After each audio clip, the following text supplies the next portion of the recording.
In this video, we will be discussing about the eyeball and the layer of the eyeballs, and we mainly discuss the fibrous layer of the eyeball, and the other layers we will discuss in the next video. So this is the eyeball. As you can see, it is spherical in nature, spherical in shape actually, and eyeball is spherical in shape, and its transverse diameter is 3 to 4 centimeter, and axial diameter is slightly large due to the forward bulging of the cornea. As you can see here, the green one is the axial diameter.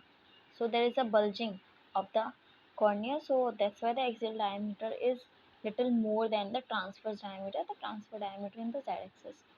Clear?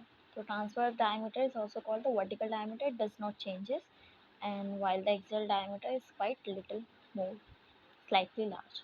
Next, the eyeball composed of three coats or three layers: the fibrous coat, the vascular coat, and the nervous coat. The fibrous coat को आज हम discuss करेंगे. So these three coats are here. See, the fibrous layer, the outermost layer, the vascular layer is the middle layer, and the inner layer is your nervous layer. The outer layer composed of sclera and cornea. The middle layer is composed of iris, ciliary body, choroid, and the inner layer is made up of retina. And other structures like optic nerve, vitreous, humor, the pupil, and the lens are there. And there is a great variation in the shape and the size among the different species. Now the eyeball का जो shape और size है वो different species में different होता है. The aqueous humor, the vitreous humor, and the lens is based, as we have seen in this diagram. The aqueous humor, vitreous humor, and the lens are there. Now we are starting with the fibrous coat. The fibrous coat is the outer protective and the hard coat, because ये fibre से बना हुआ होगा. Fibres क्या होंगे, protection का काम करेंगे, हार्ड होते हैं या आउटर कोट होता है. The posterior 5th part of the fibrous coat is opaque and it is called the sclera, and the interior 1/6 part is transparent and is called the cornea. See here, the posterior part is this. ये जितना देख रहे हैं ना, ये सारा ये इसका posterior part है, and this one is the interior part. तो posterior का टोटल 6 में से 5 हिस्सा वो स्कैलरा बनाता है, और जो इंटीरियर सिर्फ 1/6 पार्ट होता है टोटल लेयर का, वो कॉर्निया होता है. कॉर्निया ट्रांसपेरेंट है और स्कैलरा ओपेक है. I guess everything is clear with this picture, right? Okay, next point. Now the sclera and cornea meet at a junction which is called the sclerocorneal junction. Sclerocorneal junction. Let's see. Sclerocorneal junction कहीं पे अच्छा से दिख जाए, जैसे इसमें देख सकते हो आप. ये स्कैलरा आ रहा है ना ग्रे वाला, ये स्कैलरा आ रहा है बाहर से ग्रे वाला, और यहाँ देखो ये रहा स्कैलरोवेनस साइनस. ये तो हमारा कैनाल है. यहाँ पर ये जो जंक्शन बन रहा है, इस जंक्शन को हम बोलते हैं स्कैलरोकॉर्नियल जंक्शन. क्लियर? तो बाकी स्ट्रक्चर हम पढ़ेंगे डिटेल में. Next point. Sclera is composed of white fibrous and elastic fibres. तो ऐसा देखिए राइट डायग्राम में, ये बाहर की तरफ से क्या है, वाइट कलर की होती है, और ये वाइट फाइबर्स और कुछ इलास्टिक फाइबर्स से बनी हुई होती है. इलास्टिक फाइबर्स क्या करेंगे, थोड़ी सी फ्लेक्सिबिलिटी प्रोवाइड करेंगे. Now the sclera is externally white in color, as you can see here, and internally it is covered by the conjunctival mucous membrane in the front. Front in the sense समझ रहे हो कि जो anterior part है उसको front मानेंगे, और जो anterior नहीं मतलब जैसे कि ये देखो, ये बाहर वाला आउटर पार्ट है, और इसका जैसे ये जो अंदर वाला पार्ट दिखेगा अपने को, वो उधर कंजक्टाइवल मेम्ब्रेन होती है, म्यूकस मेम्ब्रेन पाई जाती है, फ्रंट बोल रहे हैं उसको हम, ठीक है? तो कंफ्यूज मत होना. Now the internal surface is brown and groove. अगर स्कैलरा की तुम अंदर वाली सरफेस देखोगे, ये अंदर जो है इसको जैसे खोलोगे तो जो नीचे से दिखेगा, तो जो इंटरनल सरफेस होगी वो ब्राउनिश कलर की होती है, वहाँ पे कुछ ग्रूविंग देखने को मिलती है, एंड दैट ग्रूविंग उसको हम एक्सप्लेन करेंगे जब नेक्स्ट लेयर पढ़ेंगे, तब वहाँ इसका यूज समझ में आएगा. Now the sclera is posteriorly pierced by the optic nerve, ciliary vessels, and the ciliary nerves. Look at this picture.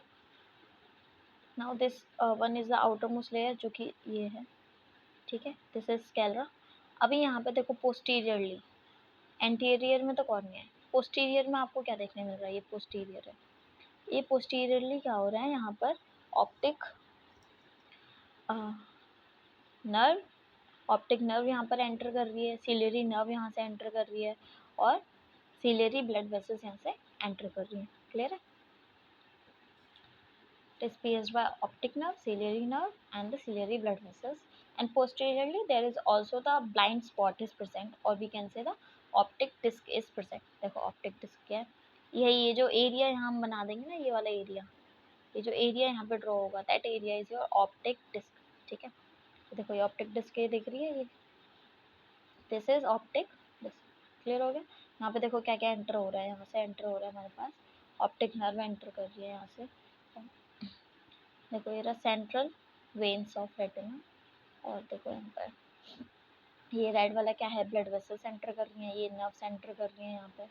ठीक है, ये पूरा का पूरा पार्ट क्या है, ये ऑप्टिक नर्व का पार्ट है। दिख रहा है optic nerve? Clear? Now next point, ये स्लाइड क्लियर है? नेक्स्ट पॉइंट पे चलते हैं। Now posterior area have appearance like of cribriform plate which is called the lamina cribrosa scalera. See this picture. This is lamina cribrosa. दिख रहा है lamina cribrosa? ये जो posterior part है scalera का, this is the posterior part of the scalera. यहाँ पर आपको ये क्या दिख रहे हैं, cribriform plates यहाँ पे दिख रही हैं, cribriform plates दिख रही हैं। इन plates को ही हम बोलते हैं, ये जो एरिया यहाँ पे जो बन रहा है ना, ये पूरा एरिया यहाँ पे जो डेवलप हो रहा है, this area is called the lamina cribrosa. Clear? कोई डाउट है इसमें? ईजी है। ठीक है, तो पोस्टीरियर में हमको कुछ क्रिबिफॉर्म प्लेट्स लाइक अपीयरेंस दिखती है, and that structure is called the lamina cribrosa sclera. तो यहाँ से ओटी ये बनता है कि लैमिना क्रिब्रोसा स्कैलरा कौन सी लेयर में मिलता है, तो ये पोस्टीरियर पार्ट में मिलेगा स्कैलरा के। काम क्या करता है, transmit the central retinal vessels along with the nerve bundles. देखो ये वाला डायग्राम, ये दिख रही है रेटिनल नर्व।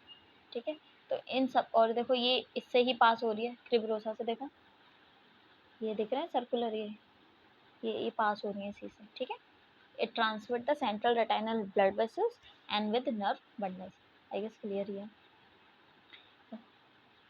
इसमें नहीं दिया हुआ है, इसमें दिए हुए हैं।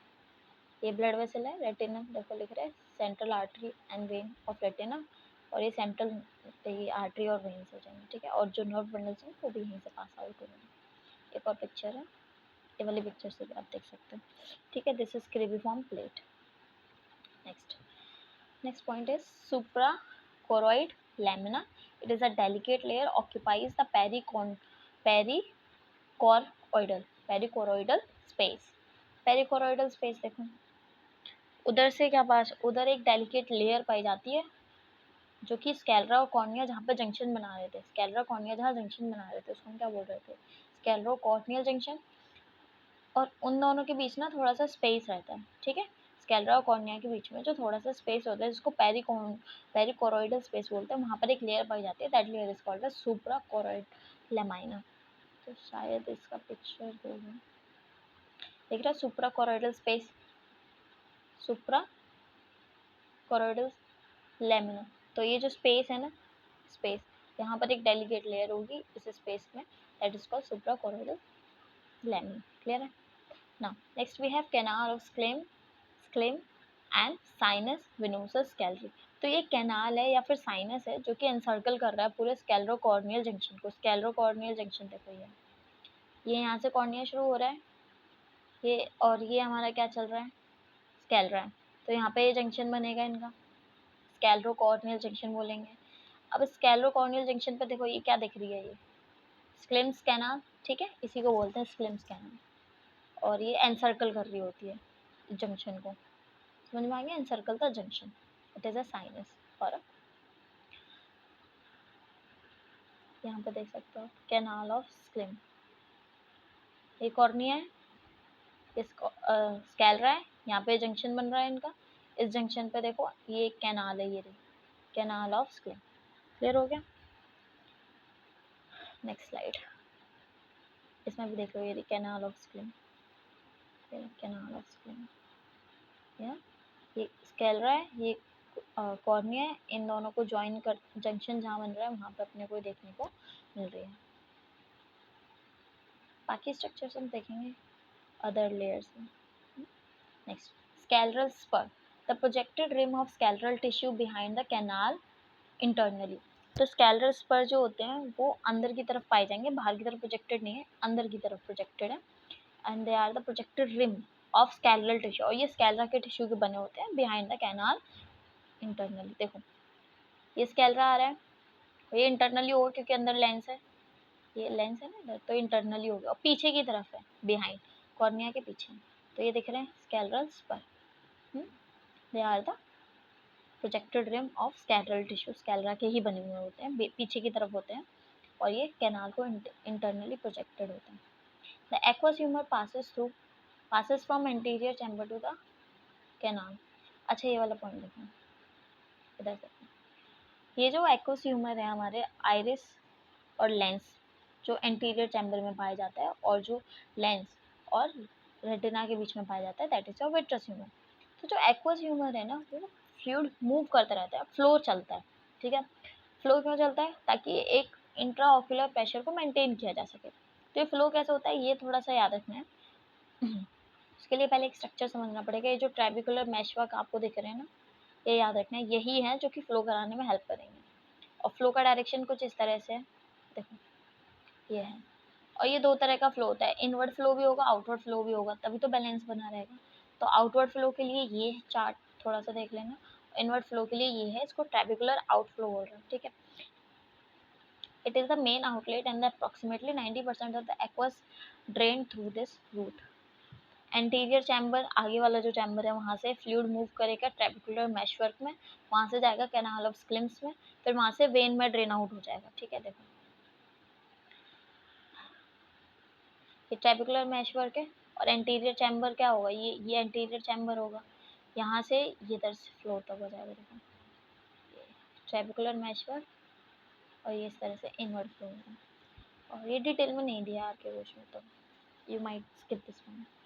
तो क्या होगा, aqueous humour can pass from anterior chamber to the canal, अंदर से बाहर जा रहा है, थ्रू इट्स वॉल, इसकी वॉल के through, finally to the venous system, venous system में पहुंचेगा through anterior ciliary vein. Artery और वेन्स अंदर आ रहे थे ना क्रिबिफॉर्म लैमिना से, तो उसके थ्रू ये पास आउट हो जाएंगे। क्लियर हो गया? Let's move last point, ऑस ऑप्टिकस। तो ये एक होती है कि ये एक थिन बोनी प्लेट है जो कि स्कैलरा के अराउंड पाई जाती है, at the entrance of the optic nerve, जहाँ पे ऑप्टिक नर्व एंटर कर रही थी उधर एक ये बोनी प्लेट जैसा स्ट्रक्चर पाया जाता है। ये सिर्फ कुछ ब्रीड्स ऑफ बर्ड्स में पाया जाता है, ऑस ऑप्टिकस। नाउ ये starting with the cornea, cornea जो कि 1/5 पार्ट था, एंटीरियर था, ये एक तरह से रिफ्लेक्टिंग मीडियम का काम करता है, ट्रांसपेरेंट है ये, और क्योंकि शेप इसकी कॉनकेव है, बाहर से कॉन्वेक्स है, अंदर से कॉनकेव है, तो इसलिए ये एज अ रिफ्लेक्टिंग मीडियम की तरह भी काम करेगा। ट्रांसपेरेंट मेम्ब्रेन है, कॉन्वेक्स है बाहर से, कॉनकेव है अंदर से, 1.5 मिलीमीटर इसका डायमीटर रहता है थिकनेस में, ठीक है। और ये सेंट्रल पार्ट आई बॉल के सेंटर में पाया जाता है, ये थोड़ा सा थिनर होता है पेरीफेरी में और थिक होता है सेंटर पर, सॉरी गलत बोल रही मैंने, सेंट्रल पार्ट इसका थोड़ा सा पतला होगा, और जहाँ पेरिफेरल पार्ट है वो थोड़ा सा थिक होगा। अब ये किस किस से मिलकर बना होता है, कॉर्नियल एपिथेलियम से पीछे की तरफ, anterior limiting membrane, substantia propria, posterior limiting membrane and endothelium of anterior chamber. तो इसको एक डायग्राम में देख लेते हैं, ये है। तो सबसे अंदर है एंडोथेलियम, सबसे बाहर है एपिथेलियम, ठीक है।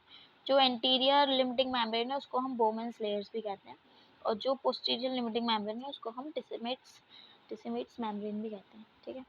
और जो ये था सब्सटेंशिया पोर्प्रिया, उसको हम स्ट्रोमा भी कहते हैं। तो this was about the cornea.